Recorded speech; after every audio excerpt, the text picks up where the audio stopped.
لہٰذا یہ اللہ سے وعدہ کرتا ہے کہ میں اب دوبارہ نہیں کروں گا، اور پورے عزم سے کہ یا اللہ میں نے دوبارہ کبھی زندگی میں نہیں کرنا، لیکن کچھ دیر بعد پھر کر بیٹھتا ہے۔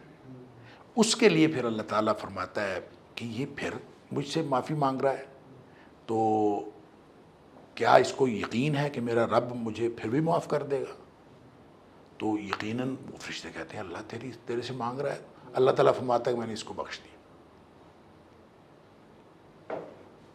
پھر کچھ دیر ٹھہر کے پھر کرتا ہے، یعنی یہ کرتا رہتا ہے، گناہ کرتا ہے، توبہ کرتا ہے، گناہ کرتا ہے، توبہ کرتا ہے، لیکن سچی توبہ کرتا ہے کہ میں نے نہیں کرنا، اس سے گناہ پھر بھی ہو جاتا ہے۔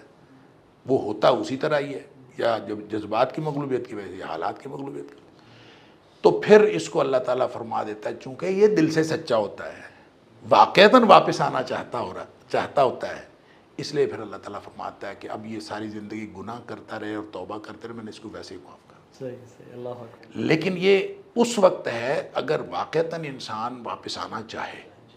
بہت سارے لوگ کہتے ہیں کہ ہم واپس آنا چاہتے ہیں، چاہ نہیں رہے ہوتے دل سے۔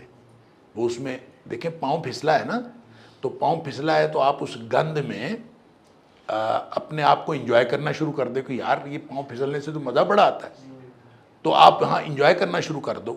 تو یہ نہیں ہے، جو ہی آپ کو سمجھ آئے کہ میرا پاؤں پھسل گیا ہے فوراً واپس۔ اگر اس طرح سے زندگی گزارے، توبہ اصل میں نا زندگی کا منہج ہے۔ نبی پاک صلی اللہ علیہ وسلم کا گناہ کون سا تھا؟ نبی کریم صلی اللہ علیہ وسلم کا تو گناہ تھا ہی کوئی نہیں، آپ بھی توبہ کرتے تھے، استغفار کرتے۔ تو استغفار اور توبہ اصل میں مومن کا منہج ہے۔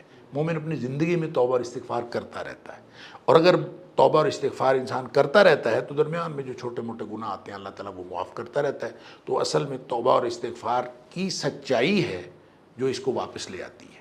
تو اس لیے جو نوجوان یہ سمجھتے ہیں کہ اب جو یعنی شیطان ان کو یہ سمجھاتا ہے کہ اب تو بہت تو نے گناہ کر لیا، اب تو واپس نہیں آ سکتا، تو واپس آنے کا موقع ہر وقت موجود ہے۔ It's never too late.